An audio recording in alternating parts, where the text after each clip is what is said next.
नमस्कार दोस्तों, मैं हूं प्रदीप डवास। हरियाणा की राजनीति में एक बार फिर से नई हलचल मच चुकी है। कांग्रेस हाईकमान ने आखिरकार बड़ा बदलाव करते हुए चौधरी उदय भान की छुट्टी कर दी और राव नरेंद्र सिंह को प्रदेश कांग्रेस का नया अध्यक्ष बना दिया गया है। साथ ही पूर्व मुख्यमंत्री भूपेंद्र सिंह हुड्डा को विधायक दल का नेता घोषित कर दिया गया है। ये खबर आप सब लोग जानते हैं, लेकिन सवाल ये है कि क्या ये बदलाव हरियाणा कांग्रेस को नई ऊर्जा देंगे या फिर ये पार्टी के भीतर गुटबाजी की आग को और भड़काएंगे।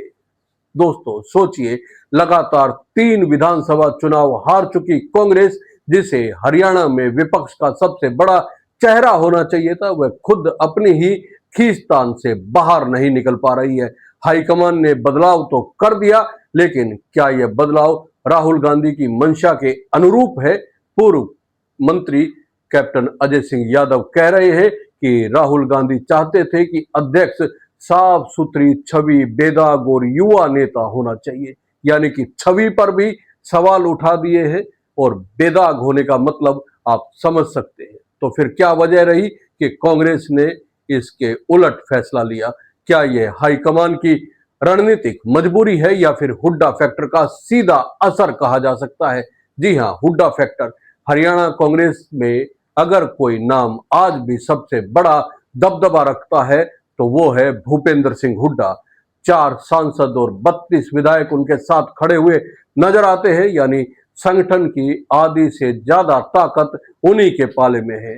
अब कांग्रेस हाईकमान चाहे ना चाहे, हुड्डा की अनदेखी करना नामुमकिन कहा जा सकता है। यही वजह है कि विधायक दल का नेता तो वही बने और संगठन के समीकरण को संतुलित करने के लिए ओबीसी चेहरे राव नरेंद्र को प्रदेश अध्यक्ष की कुर्सी सौंप दी गई। अब यहां एक और बड़ा सवाल उठता है, कांग्रेस ने 20 साल पुराने फार्मूले को क्यों तोड़ा? यानी दलित अध्यक्ष और जाट नेता प्रतिपक्ष का कॉम्बिनेशन क्यों खत्म किया गया?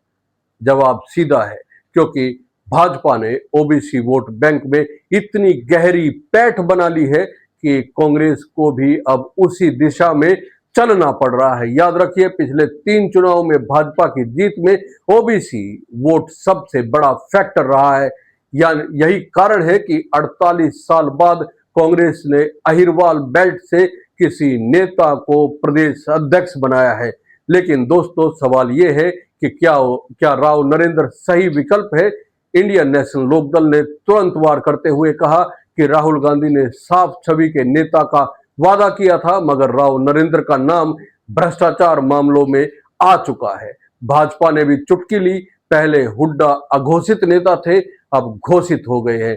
यानी विपक्ष साफ तौर पर कांग्रेस और इस फैसले को अवसर मानकर हमला बोल रहा है। अब सोचिए, कांग्रेस का लक्ष्य भाजपा को हराना है या फिर अपने ही भीतर की खींचतान से बाहर निकलना है? कैप्टन अजय सिंह यादव जैसे दिग्गज खुलेआम सोशल मीडिया पर लिख रहे हैं कि यह फैसला कार्यकर्ताओं का मनोबल तोड़ देगा। तो फिर सवाल यह है कि कांग्रेस के कार्यकर्ता किसकी सुने? राहुल गांधी की इच्छा, अजय सिंह यादव की नाराजगी या हुड्डा की ताकत? दोस्तों, एक पल के लिए सोचिए, क्या कांग्रेस हाईकमान ने मजबूरी में यह फैसला लिया? क्योंकि 3 नाम उनके सामने थे, राव नरेंद्र, चिरंजीव राव और राव दान सिंह। चिरंजीव राव कैप्टन अजय सिंह यादव के बेटे हैं, यानी उनकी नियुक्ति अजय सिंह यादव की सीधी ताकत बढ़ा देती। राव दान सिंह पर ईडी के मामले चल रहे हैं, इसलिए रिस्क था। ऐसे में बचा केवल राव नरेंद्र, जो न तो किसी गुट से सीधे जुड़े हैं और न ही उतनी विवादित छवि रखते हैं। हाईकमान ने कम से कम विवादित और सबसे सुरक्षित विकल्प चुना। लेकिन यहां असली कहानी यह है कि कांग्रेस ने एक तीर से 2 निशाने साधने की कोशिश की है। हुड्डा की पकड़ को बरकरार रखना और ओबीसी समीकरण साधना। सवाल यह है कि क्या यह दांव कारगर साबित होगा? क्योंकि याद रखिए, पिछली बार यादव बहुल 11 सीटों में से 10 कांग्रेस हार गई थी। यानी जो वोट बैंक कांग्रेस का पारंपरिक गढ़ माना जाता था, वही पूरी तरह से भाजपा की तरफ खिसक गया। अब अगर राव नरेंद्र इस बेल्ट में कांग्रेस को वापस खड़ा नहीं कर पाए तो यह दांव उल्टा भी पड़ सकता है। दोस्तों, अब हम आपसे सीधा सवाल पूछना चाहते हैं, क्या कांग्रेस का यह नया समीकरण वाकई भाजपा को चुनौती देने में सक्षम है या फिर गुटबाजी को मैनेज करने की कवायद है? कमेंट में जरूर बताइएगा। अब बात करते हैं हुड्डा की। हुड्डा लगातार 3 विधानसभा चुनाव हारे, लेकिन उनकी ताकत क्यों बरकरार है? दरअसल हरियाणा में 21वीं जाट वोट एक तरफा उन्हीं के साथ खड़े दिखाई देते हैं। कम से कम जो कांग्रेस पार्टी में जाट वर्कर है वो हुड्डा के साथ खड़े हुए दिखाई देते हैं। दूसरा, कांग्रेस के पास कोई और पुराना संसाधन संपन्न नेता बचा ही नहीं है। ऐसे में हुड्डा को नजरअंदाज करना कांग्रेस के लिए असंभव है। अब जरा भाजपा और इनेलो की प्रतिक्रियाओं पर गौर कीजिए। भाजपा के ओपी धनखड़ ने साफ कहा कि कांग्रेस का यही ढंग है, पहले पर्दे के पीछे ताकत दिखाने वाले को बाद में मंच पर बिठा दिया जाता है। यानी भाजपा ये मैसेज देना चाहती है कि कांग्रेस अभी भी पुराने ढर्रे से बाहर नहीं निकली है। वहीं इंडियन नेशनल लोकदल ने साफ सुथरी छवि का मुद्दा उठाकर कांग्रेस को घेरने की कोशिश की, यानी विपक्ष दोनों ओर से हमले कर रहा है और कांग्रेस को डिफेंसिव मोड में खड़ा होना पड़ रहा है। तो दोस्तों, कांग्रेस के सामने इस समय 3 बड़ी चुनौतियां हैं।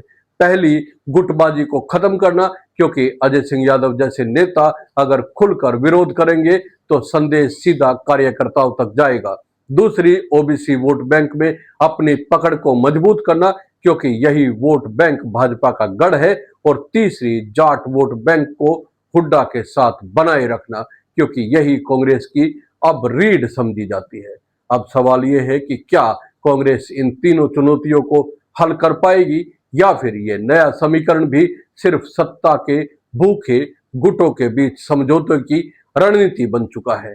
आपका क्या मानना है दोस्तों? क्या राव नरेंद्र और हुड्डा की जोड़ी कांग्रेस को 2029 की जंग में भाजपा के सामने खड़ा कर पाएगी या फिर हरियाणा कांग्रेस का पतन जारी रहेगा? कमेंट करके अपनी राय जरूर दीजिएगा। और अगर ये विश्लेषण आपको पसंद आया है तो वीडियो को लाइक कीजिए, शेयर कीजिए और चैनल को सब्सक्राइब करना ना भूलें। जय हिंद, नमस्कार।